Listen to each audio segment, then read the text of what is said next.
Have I told you the story of the time I actually did piss myself?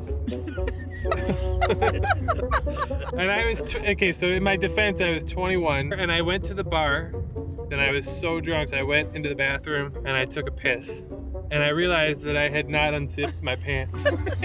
And I did a full, complete piss. What did you say? I said I need to probably stop drinking.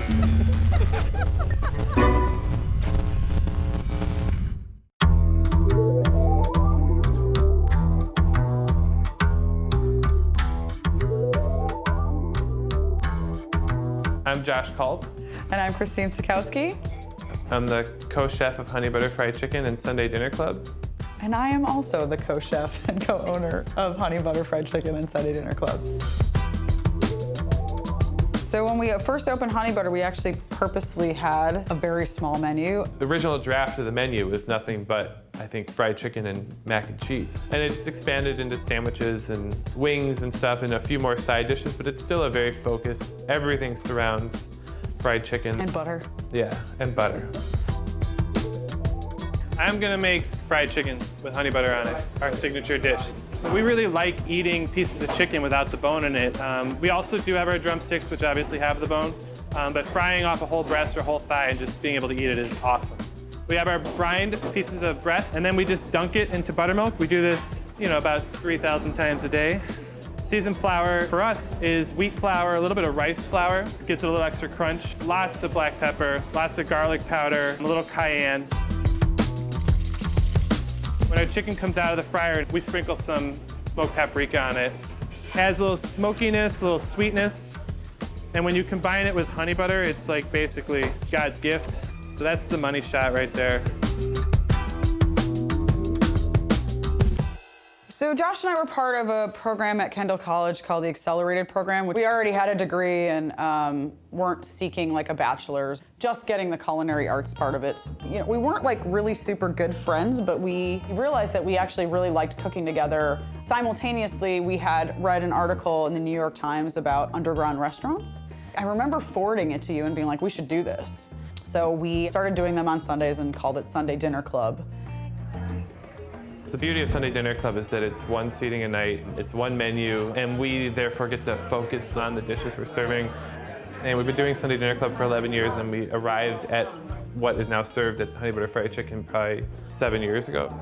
But the honey butter came later. We were serving fried chicken with corn cake, and the corn cake had honey butter on it. We're not exactly sure, but we think one of our cooks either dropped a piece of chicken in a vat of honey butter, and she took a bite of it and passed this drumstick around, and we all went running out to the dining room shouting, "Put the butter on the chicken, forget the corn cake." When the honey butter ended up on the chicken, in that moment, I didn't think, let's open a honey butter restaurant, and I doubt that you did too. 100% I did.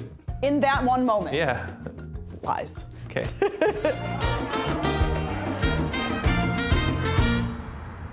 What happened last night? Last It's a night, blur. I realized that I'm almost 40. Yeah, we went out last night with Chef de Cuisine of Honey Butter Fried Chicken, Cam Warren. I would get a 96 Lumina van. Oh, dude. Because it looks like Got it shorty? looks like a vacuum. You guys shorty? For sure. That's what my mom used to have. You know- You could camp out on the dashboard. Cam can make me laugh, and he is Like belly laugh. the soul of our restaurant, and all of our cooks and everyone in this restaurant loves him. And then we had our friend Maurizio Fiori, who also has a hair extension line, in addition to being one of the owners of Half Acre Beer Company. I sold the Bronco. What kind of The car did you safety get features instead? I got a Volvo instead. It's I did a 1.8. So practical. So wow. I- Domesticated. You're like an indoor cat now, man. May I say that the way to do it, if you are thinking of a Volvo, is Yeah. to do the overseas delivery program, What the which hell? consists of What the hell are you talking about? 2 free tickets to Sweden, a visit to the factory in Gothenburg. So you went to Sweden and got a car? Yeah. I don't know how he does it. Like, nobody does the stuff that he does. He's very Italian. I really like my Honda Fit. Well, It fits everywhere and it fits everything. Where are we going for dinner? We are- Lasserina Clandestina? I like to say it with the accent. Or Lasserina? Lasserina Clandestina. Have you guys been to Lasserina Clandestina? I have when it first opened, yeah. I never have. You've never been to Lasserina? I just moved here 10 years ago. We went to La Sirena Clandestina in the West Loop. And our good friend John Mannion, that's his restaurant. He's an amazing chef.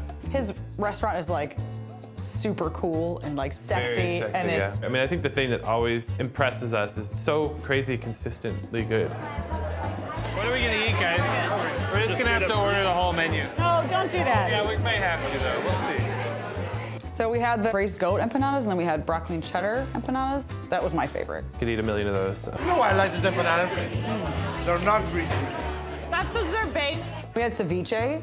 We had the moquesa, which Lobster? was like a lobster and mussels and a coconut broth. When I was a kid, I lived in Brazil for about 4 years, and it was this huge culinary awakening to me. La Sirena Clandestina it draws from going to the beach as a kid and sort of those Buzios Rio vibes.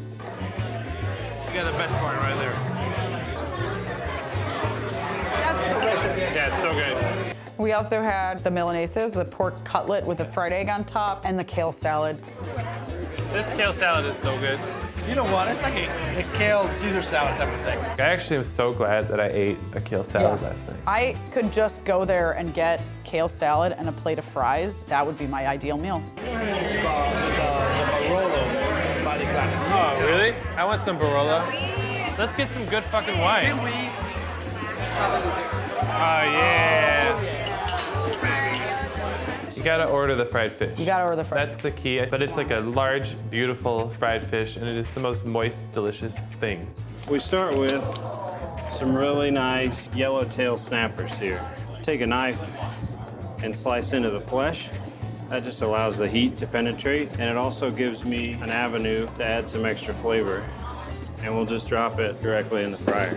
A lot of times we go in the snapper family just because a lot of fish, if you just dunk it in a deep fryer, you're gonna get too soft. But this guy, you can actually feel the firmness of the flesh as you flake it off. The fried fish is phenomenal. The fried fish is my favorite thing here. It's always so good. Do you want to know what I did the morning after the election? We laid on the floor and kissed. Oh. Me and my dog. That's sweet. I felt so much better. That's sweet for you. Yeah. You want to know another secret? Yeah, Not A secret that you're gonna tell everybody right now? Every time that I get on an airplane, before I get on an airplane, I make sure my dog gives me a kiss before I get on the plane. Guess what? I've lived through every flight. Yeah. So I have this really cute little picture of my dog.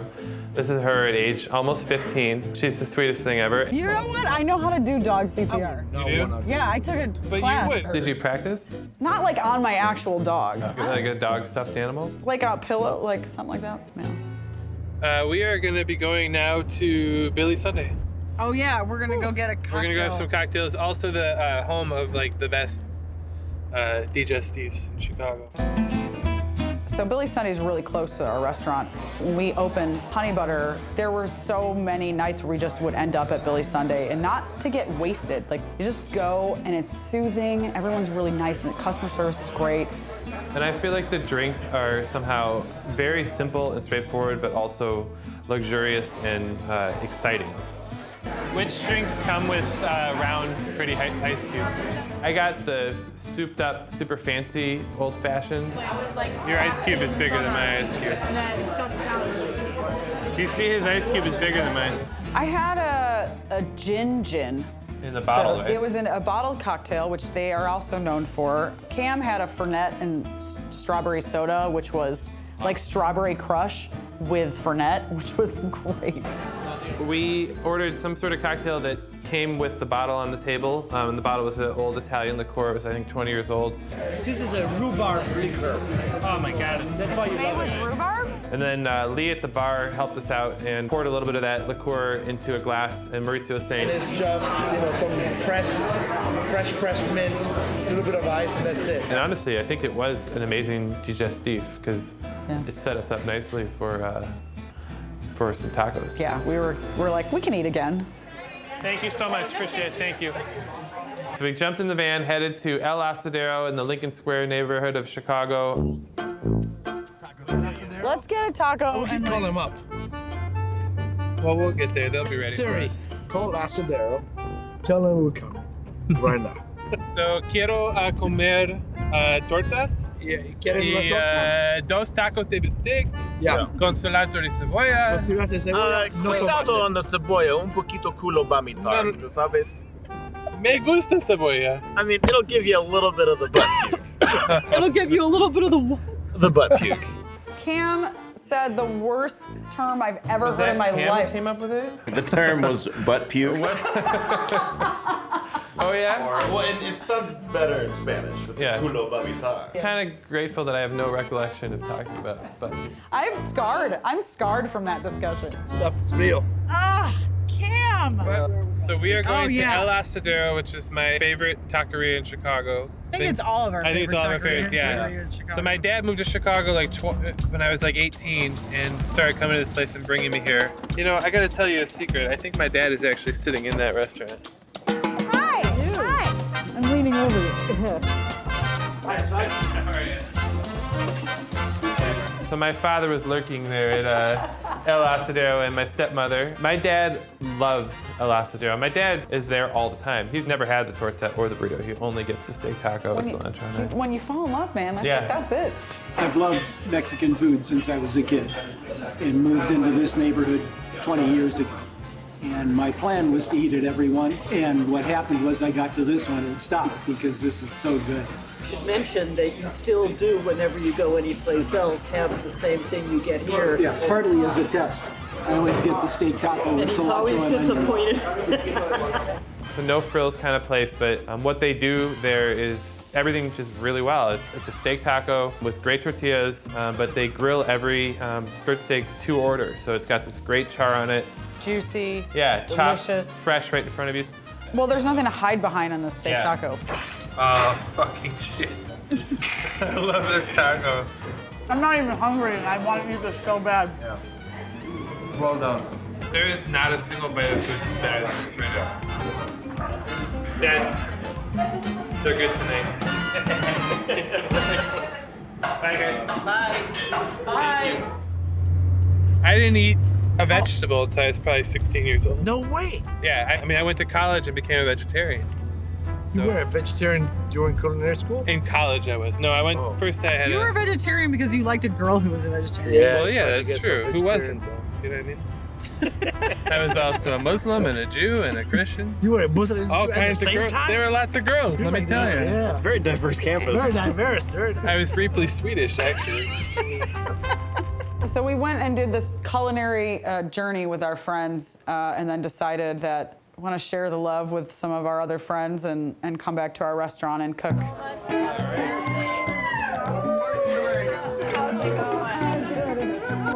Eating a lot. Thanks for coming to our little shindig. Want to know me? We did a series of pop-ups at Honey Butter Fried Chicken like a year and a half ago, and we did fried chicken, fried rice nights. So it starts with ginger and garlic oil. Maybe we're gonna put some of the ham right in there as well, fry it a little bit. Some peas. We had some peas. So we felt like we're healthy. I like to pack the rice in and let it kind of fry for a minute. This kind of started as something that we used to do for family meal because we, you know, at the end of the night you have some leftover fried chicken. If you cool it down and then chop it up, toss it with a little bit of cornstarch and then fry it again, it gets super crispy, chickeny nuggets. Oh, Cam, beautiful. And then you just fold it into the fried rice and it's delightful. So now we've got our pickled scallion, soy, mirin, and a little bit of rice vinegar. You want to give that a taste, Christine? I definitely do. That's really good, man. That pickled scallions is crucial. And then we sprinkled some toasted peanuts over the top, because you gotta have toasted peanuts. Yeah, and then we served them in Chinese food takeout boxes with chopsticks, which just made it more fun. It is the perfect late night food. It utilizes all the food groups. Food pyramid at its finest. It's a food pyramid or fire. Well, and then to have everybody come back and hang out in the restaurant when we're closed and eat delicious food and like see our friends that we don't get to see that much. It was just such a lovely way to end the evening, and the hangover was totally worth it. Totally worth it.